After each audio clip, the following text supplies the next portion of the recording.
नमस्कार मंडळी, मी अमोल मेस्त्री. मी तुमचं स्वागत करतो आहे माझ्या यूट्यूब चॅनलमध्ये. आणि मी आज करतो खोबऱ्याची कापा. तर ह्याच्यात काय काय घालतात तर मी तुम्हाला आता सांगतेलं आहे. खोबरा, मीठ, साखर आणि वेलची इतक्या सगळ्या घालायचा आणि मस्तपैकी एका टोपात परतून घ्यायचा. आणि खोबरा जोपर्यंत असा चिकट होणार नाही तोपर्यंत ह्या परतायचा आणि अशा पाटावरती घालायचा मस्तपैकी आणि त्या लाटणेन असा प्रेस करायचा जेणेकरून असा व्यवस्थित असं घट हो खाया.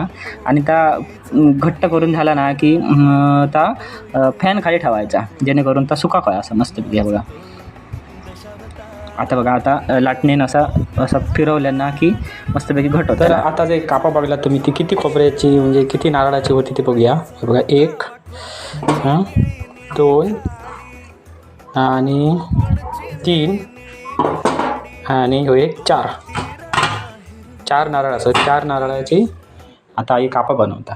हे 4 नारळ होते.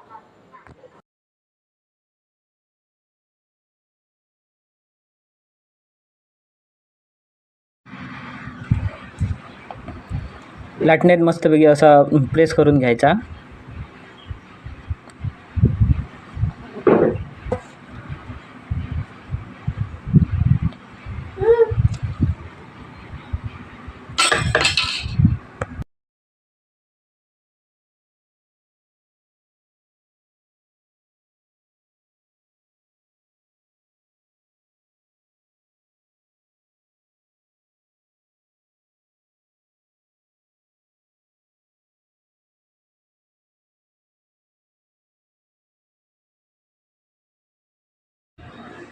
तर ही व्हिडिओ आवडली असेल तर सबस्क्राईब करा, लाईक करा, शेअर करा.